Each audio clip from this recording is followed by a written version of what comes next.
Okay, now that you're all warmed up, we are here for the meat of this monthly review. And this is the activity that we're going to do every single month throughout the whole entire year so that you can really start to get the habit of doing it and really start to extract the wisdom that comes from this process. So the very first thing that you're going to do, if you have the worksheet that I gave you, it's in the handout of the class. You can download the worksheet or you can use this in your journal. I like to do it worksheet form because then you can keep them all together. I have them like separate from my regular journaling, which can kind of get lost with a bunch of thoughts.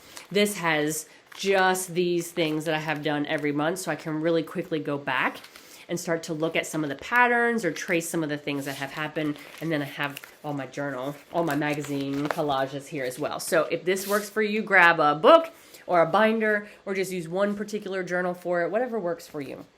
But what you're going to do, start with step one, is you're going to do what's called a cluster. And for clusters, this may be, for your brain, it may be really splattered all over the place, like a mind map. It might be a list. It might be written out, right? But the idea is that you're going to start to capture all of the things that happened in December 2022. And so for a lot of you, you may have just completed an end of the year review of 2022 and maybe even chosen a word of intention for 2023. And that's great. If you have a word of intention, this process is going to help you just kind of create like little facets on that word, almost like we're polishing a diamond over the course of the year. If you haven't chosen a word or you have no idea what I'm talking about when it comes to like choosing a word of intention, don't worry about it. We're going to help you along with a process that's going to give you some information throughout the year and give you some words to create some intentions around as we go. So whatever works for you. What I recommend for people usually is start with your calendar appointments. Go back and review kind of where you were working, how much you were working, how busy this time of year is for the type of work that you do. I want you to go back and look at, did you travel anywhere? Was there any places or people that came to visit you? That goes in there. Are there any holiday celebrations, birthdays, anniversaries, things that, grief losses that happened during this month that you want to record? If you are tracking things related to your health, then this might be a place to record the number of times you went to the gym or your weight or your runs or some measure of how healthy you're feeling. Some people track finances, bank account statements or credit card debt, student loan balances, whatever is important in that area for you might be a little subset. You may track things that are happening with your children or with your spouse or with your parents, if you're maybe caregivers of them or have something going on in that respect. And then also you may be tracking just anything else that is important to you, your spiritual life, your emotional well-being, your mental health, whatever feels important, just jot it all down, and no sorting, just any kind of order that comes up will be perfectly great.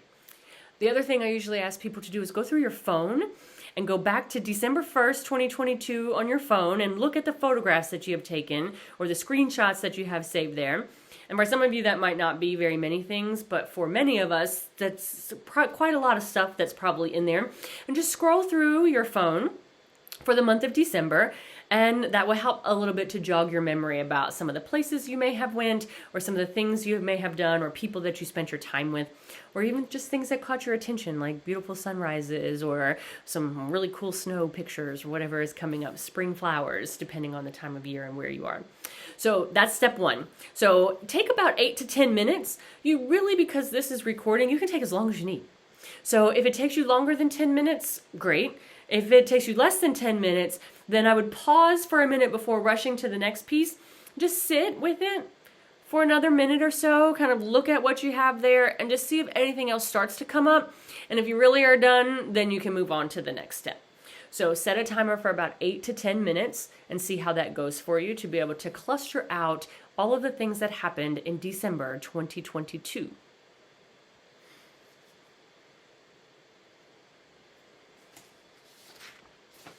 Okay, and now that you're back, we're going to move on to step 2. And step 2 is where you're going to just kind of take a look at all that stuff that has gone down. Review it. Now that it's there, it's a thing in of itself and not just something that's tracking in your head. Look at what you have there and answer the prompt that's on page 2 of the worksheet, or do it in your journal, which is, what I notice about this time, December 2022, what I notice about this time is, whatever comes to mind. Set a timer for 5 to 8 minutes. If you set it for 5 and you need a few more, great. Try to write constantly.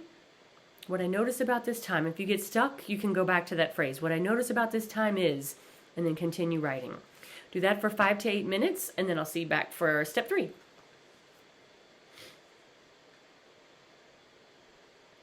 Okay, so step 3, now that you have that, is I want you to go back and read what you read in step 2. Kind of take another look at your cluster, read what you wrote in step 2, back to yourself, and then this is the reflective piece that goes with that, which is a word or phrase to describe the month of December is. So as you read what you have written, then you're going to get a sense of a word that kind of captures what that month was like. And for most people, that word is often negative when you first start thinking about the month before you've done the written exercise. But then after you have this whole written thing come out, it may shift a little bit and kind of turn into something that's a little more nuanced. So just write that down, one word to describe this month. And then with all of that in mind, just create an intention for the next month, January 2023. As I enter this next month, I would like to be more intentional about. And then you can write for 3 to 5 minutes about what that intention means, why it's important, how you might be able to make that happen, what are the steps that you need to do in order to live out that intention. You may notice that that intention is the same as your word of the year if you have one. Or again, it might be like a facet of it, right? It's a little component of how do I get more of that? Well, I have to do this other thing in order to help me get there. So whatever comes up is fine. You can still have your word of the year, and this is just kind of like your sub-word for the month. So do that, 3 to 5 minutes. It doesn't take a super long time. As I enter this next month, I would like to be more intentional about.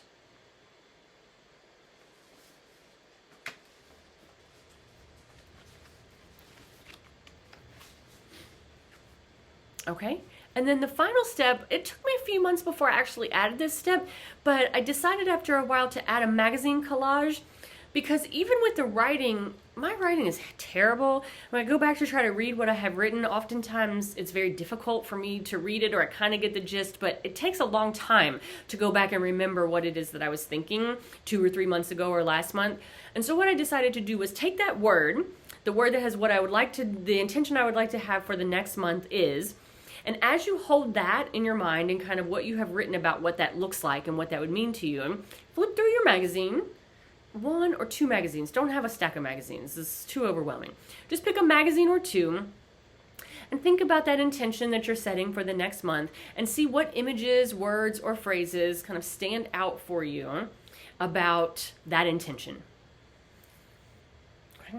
Don't filter this. Sometimes we're not really sure why we've chosen an image. You might look at it, kind of go, not really sure, and then flip a couple pages and then want to go back to it. Just take that. We're not always really sure how it all fits together until we start gluing it down. So start by just anything that feels like it's a symbol or a visual representation of what you'd like to see, how you'd like to live, what values you'd like to really express during the next month. Pull all of those things. And sometimes it's just stuff that is really beautiful, but just captures your attention just because you want to look at it. Pull all of those things, and then you kind of put them together. I'll show you mine, right? And put them together in whatever way is visually appealing to you. And then what you notice about that is it's these visual symbols of the writing that you have done. And so I like to hang that up above my desk or put it inside my planner book, put it on the wall. Mine sits on the corkboard above my desk where I can look from my Zoom meetings. And throughout the month, you just take a peek at it, and it's a good check-in process to be able to go, okay, how close am I to what's in this picture? Where do I need to refocus or recalibrate? It's kind of like, it's just a really easy visual reference point. So this, for some people, takes a short amount of time, and for other people, this is really kind of like an artist date that they enjoy spending a lot of time doing this. So somewhere between 10 and 30 minutes. You're going to do this process, and you'll end up with kind of a glued down process that represents your values and visions for the month. And once you have completed that, then we have completed all of the steps for the first meeting of the Journal of the Year 2023 program. Thank you so much.